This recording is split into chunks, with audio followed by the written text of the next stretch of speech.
We are Steve and Jill. Together, we've been buying and reselling land since the 90s. Our data-centric approach leaves our buyers asking, how can you sell it so cheap? Here on the Land Academy Show, We answer that and more. Steve and Jill here. hello. Welcome to the Land Academy Show. Entertaining land investment talk. I'm Stephen Jack Putella. And I'm Jill DeWitt, broadcasting from the Motor City. Yeah. From Detroit. Today, Jill and I talk about land investing from the road, and this is update number 3. We started in Arizona. We worked our way across the country, spent way too much time because we were having a blast in Colorado. Didn't spend too much time, but had a blast in Nebraska, Iowa, and Wisconsin. Well, so last week when we were recording, we were coming to you from Traverse City, Michigan. Yeah. As you can see, we didn't make it that far. We have a lot of family to see, and we're actually having a good time. You know what? We have a lot of family to see, and the weather has been cooperative. Yeah. And those of you who know Michigan, especially, the northern parts, it's so pretty with your lakes. It's just awesome. My favorite's been Harbor Springs now. Now I moved. I keep changing my favorite places. There's a huge gap between houses, sale prices for houses, and sale prices for land, which is great for us. It's true. So the whole time that we've been doing this, Jill and I have been researching land values, and all the way every time we get in a car. Yeah. So I've come up personally with a bunch of places I want to send mail. Yeah. Throughout. Isn't that interesting? So wait. Let me just go. I want to continue that thought for just a minute. Where we are we're on the north west side of Lake Huron? St. Clair. St. Clair. Okay. So, and I've noticed homes around here, you can get a home for $200,000 to $300,000, and then there's lots for $200,000 to $300,000. So you're right. These numbers being all over the map are good for us. It's great for us. That's not a place you want to. This is not where we're sitting. Is not a place Just you want to buy land at all. Yeah. But there have been places on the way here where you got 5, 6, 7, mostly upstate Michigan. We call it up north here, $700,000-$800,000 houses, and then lots are on the MLS for $200,000. For $20,000 in the same vicinity. So those are great places to send mail. The Michigan started to come out there for a second. Oh yeah. Yeah. I like it. I'm not happy about it. It's good. Before we get into it, let's take a question posted by one of our members on the landinvestors.com online community. It's free, and I hope you know by now, Jill and I instruct a handful of new and existing Land Academy members in a one-on-one class called Career Path. So it's for people who this is already your career, or you want it to be your career. Call it Career Path. Yep. I think, Jill, you've got a class coming up, right? And by the way, October 12th. So as this launches, we are 10 days out. I may still have slots. I can't, as of for recording, I do. As of when this is releasing, I'm not sure. But if this is something that you really think about, please schedule a call with me, and you could actually schedule a call with me. Just go to landacademy.com/career path, scroll down, and there's a spot to click on and schedule a call. And I'll call you if you think, shoot, you know what, Jill, I think this is the direction we're going. I think I'm ready for it. Or I just don't want to wait that long to get ramped up. I know what I got this. I just want to, how fast can I get to your level? That's who Career Path is for. And I will happily have a chat with you. And even Jack. Or we passed you guys a long time ago, but we could use your advice. Oh, not usually that, but that's okay. Anyway, just click on that, schedule a call, and I'll have a chat with you, and we'll figure it out. So thank you. All right, so back to the question. Kim wrote, I have a purchase agreement signed, and there are 3 owners. The seller I'm talking with stated he has talked with many others, and they are on board to sell. Oh, it's talked with the others. Okay, the other owners, and everyone's on board to sell. Got it. Before moving forward with escrow, should I get all 3 owners to sign a purchase agreement? I know the title company will resolve signatures on the deed, but I'm a little nervous about investing mine and others' time without a more firm agreement. I wouldn't. I wouldn't either. I wouldn't care. But I'll tell you, this question came from Discord, like all the other questions on the show. And And there are varying opinions on this. Oh, what do they think? About half of them say, yeah, I probably would. I would get the other 3 just to make sure. Honestly, I think what I would do is ask the escrow agent, ask the title agent what they think. Okay, again, I still wouldn't do that. Just no? No. Just like jam it through? Yeah, well, let's back up. This is not a big deal. This is a document to get escrow rolling, and they're going to work it all out. So I would have one person sign on the behalf of the 3 kind of thing. And you can even write on there on behalf of whatever it is. It doesn't even matter. And when you're opening escrow and telling them, oh, by the way, this is signed by Sally Smith. There's also Joe Smith and Bob Smith, and I'm including all of their contact information in here for you. And then she's going to take it from there. So it's going to be fine. If anybody needs anything more, if they come back and go, I'd like all 3 signed, say the escrow agent would, great. Do a DocuSign. Make it easy for yourself. Really fast. To say, call seller A back and say, hey, can I have seller B and C's email addresses and tell them I'm going to send them a quick DocuSign? So it's so silly easy. She'll be like, oh, gosh, sure. And then that means in the 15 minutes that you talk to escrow agent, you could send that back to them and hey, say, here you go. Now everybody's done it. They'll be like, okay, fine. You know, along these lines, and over time with a lot of deals, the more deals you do, the more... hopefully, the more relaxed you're going to be about these little details. And Yes. This is a very good question. It's a great question. I think hopefully a lot of people get out of it. Excellent. But we're doing some deals right now with a couple of people where they really have to just read everything and look at it and make a big deal out of it than it is. And you want shouldn't to be try to like make that. this easier, not harder, and faster, not slower. That's the point. You're making it easy. You want to make this easy on you and easy on the seller. Right. So, Which goes along with our topic today. Right. Today's topic, land investing from the road. This is an update number 3. This is the meat of the show. So we've been on the road for, I can't keep it straight, about 3 weeks. Yep. As we're recording, it has been 27 days. It just feels like minutes, doesn't it? It feels like 27 minutes. As Jill said last week, if you live in 200 square feet with somebody else, you better like that person. Oh, yeah, exactly. So here's what I want to say. I want to give you the update on today, where we are, how it's going. And I also want to give you some tips, because here's the deal. Even in our circle of friends that are not, they don't do any land investing, they don't get it, they don't care to do it, but they know that it works out great for us kind of thing. But they have a lot of questions about, how do you do this from the road? And how do you do it from the road together? And how are you guys working? These are all good questions. And how are you handling this, right? So that's their question. So I thought I wanted us each to come up with 3 tips. So, and if they're having those questions, I'm sure you are having those questions too. And I know that. I know there's a lot of you in Land Academy on our Thursday call. They're like, oh, I'm going to do that. I can't wait. I just need to, when this usually it's kids in school, right? That's what even held us back. Kids in school was the one reason that we couldn't leave sooner. And that's why we waited a whole week after we sent him off to school to leave. So, yeah, he started class on Monday and we wheels up on Friday. So, anyway. Wonder why we waited that long. Right. So, we just had to get, because we had to breathe and enjoy our house to ourselves for a few days. That's why. But I wanted to see you to come up with 3 tips to help you, because I know you're probably thinking about doing this too. I think a lot of you are. So, I'll give you my 3 tips and then I'm going to ask you your 3 tips. Sounds good. All right. My first one is, and this is for whether or not you're in Land Academy, whether or not you're doing an investor. This is like whatever you do, because maybe you're the investor and your spouse has a job, right? But they can do some remote time. So what do you guys do to make this work? One is create dedicated work time, not the space, the time.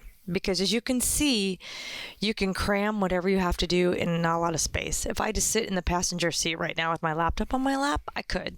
And I could do all of my work, no problem. So, but I do need to have iced out time. And I know that's very hard for some people because all they want to do is play.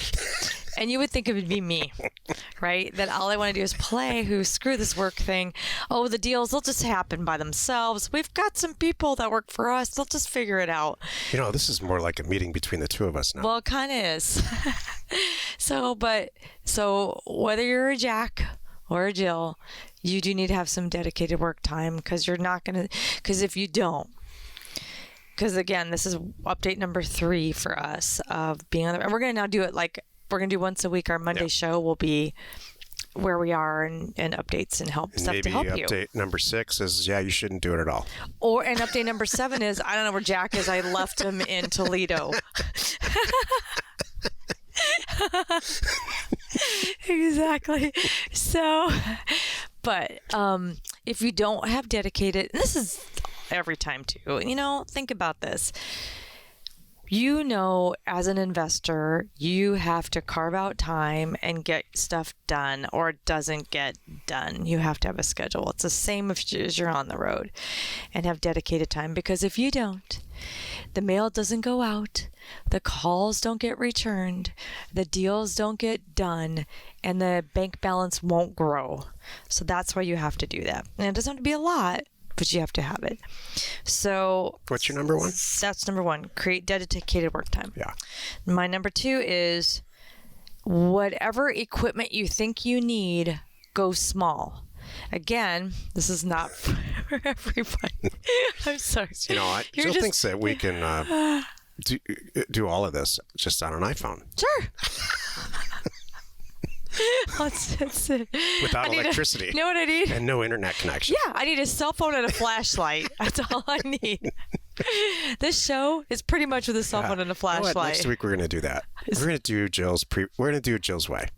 Cell phone. The flashlight and Jill's cell phone. And we're gonna share like an earbud in his ear and an earbud in my ear. We're gonna use the microphone on the cell phone. Yeah, well, I'm gonna plug in the little my other thing. Okay, it's gonna be great. You're in charge of that. Anyway, no, but it is true. Don't overspend. Don't overbuy. Don't over outfit yourself. You did a really good job. I have to say, I'm serious.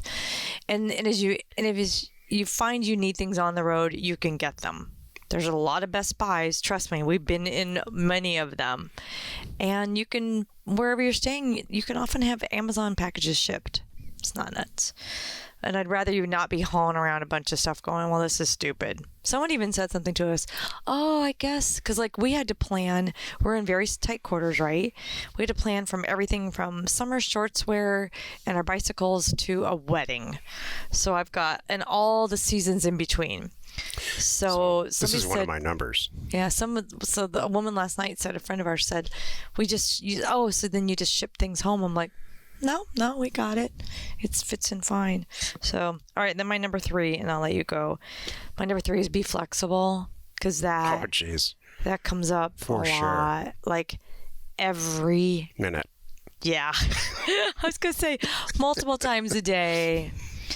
Things are going to change. And the way we roll, we don't know where we're sleeping. Like now we've learned to not hit the road and go, where do you want to sleep tonight? Because that's a nightmare usually for me, because I'm the one that's booking it. And, you will pick out places and then I get to put the pieces together.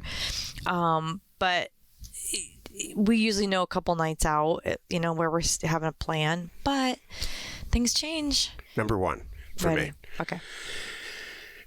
You've been dying to do this. You should not. No, I'm just moving along here. Okay. Number 1, all kidding aside, nothing should change. So if you're successfully doing this at a desk somewhere, wherever, at home, and you want to go out on the road and do it, it shouldn't change. The net effect of what you're accomplishing should not change. Right. So you start with that. Well, I'm doing 6 deals a month, or I need to do 6 deals a month from the road. I don't want that to change, but I'm not going to have a consistent internet connection. I may or may not be able to, depending on who I go with or don't go with, be able to answer my phone the way that I am. So you need to, step by step, deconstruct exactly why you're successful or what you're doing at home, look at every element of it, and then address those things. And it shouldn't be too hard. The list should be pretty short. Having someone answer your phone, we personally have an employee that does that, and a business partner, depending on where the deals go. And we all work through Airtable, and we batch out the stuff, just like Jill said. We batch out the time, so we're all looking at it on a Wednesday or Thursday, and when we make comments and make decisions at that time. So nothing should change. But you have to change a few things to make sure it doesn't change. Does that make sense? A little bit. Your schedule can change. Schedule should dramatically change. That's actually my number 2. How you do it. When you accomplish it that's why you're doing this, should change. So here's the thing. You don't want to being successful in this business, once you get your feet wet and understand it, and for certain personality types, is not that hard. You don't want to do this, in my opinion, right out of the box. You don't want to join Land Academy, watch all the education, quit your job, buy an RV, and go be like Jack and Jill. That's exactly how to fail. That'd be awesome. If you do that, please film it all. Yes. Because it'll all make us feel a lot better about ourselves. That's good. Yeah. This is the culmination of how many years? Oh, well, what did we just say? 13 and a half? Yeah, 14 years for us doing this together successfully, getting our children out of our house so that we can go do this. Yep, 14 and a half. And about 3 months ago, we figured it out. Well, we'll let you know again. Oh, yeah. Update number 7 could be, That's right. We're on different parts of the country. We just had dinner with my best friends from high school last night. Yeah. And all we talked about was not buying and selling land or any of that. Yeah. It was our relationships with the person that we're married to. Yes. And how can you guys work with each other, but we can't? Yeah. And that was comical. That's a whole show. Yep, true. Because that's a whole That's my thing. number. My actual number 3 is. Mm-hmm. I wouldn't recommend us doing this alone because it's always more fun, I think, to share with somebody. But you need to have some rules, some serious rules about just, especially when you're working. Not so much when you're playing because that's all fun anyway. But when you're working, we calculated today. We're in less than 200 square feet here and inside, and we've had to change the rules a little bit about how we deal with each other. Wait a minute. 20 something? What do we say? 20 by 10. 20 by 10? All right. Okay, sorry. Thank you. Continue. This is a perfect example because I don't remember what I was talking about. But Jill had to go through something in her head out loud by saying words. She got it. She resolved it. And I was the victim. Well, and thank you for being flexible. Boy, am I happy you could join us today. Oh, yes. 5 days a week. But you, for now, can find us here on the Land Academy. Tomorrow, the episode on the Land Academy show is called Real Estate Lesson Learned from Detroit's Apparent Comeback. You are not alone in your real estate ambition. You got to share a snippet about what we're going to talk about tomorrow and how blown away we were. Jill and I grew up in Detroit, in a suburb of Detroit, and the written rule, not unwritten, was you never go downtown. It's too rough of a neighborhood and has been forever. So, again, I'm with Jill and I are with my best high school friends. Some of them I haven't seen in multiple decades, and so they said, yeah, let's all get together and we'll take you to this restaurant in downtown Detroit. And I'm like, what? Are we taking bodyguards or? Yes. Like, what are we doing? And so I'll talk about it tomorrow, but I was blown away in a positive way. And then I got to the bottom of it. Mm-hmm. We found out why it's doing so well. It was one person that changed it all. Cool. Thank you for tuning in. By the way, it's still new for 2022. It's our latest and greatest Land Academy program called Land Academy. Well, it's really catching up with Land Academy. It's the version 3.0, and you can find out more on landacademy.com, or always send a note to my team at support@landacademy.com. We are Jack and Jill. Information and inspiration to buy undervalued property. We hope you found our content valuable and we appreciate your support. If you have not already, please check out our channel and hit the subscribe button. And your comments and suggestions help us to create the content you're here for. Hitting the like button helps to support our channel's algorithm and gauge your interest for future shows.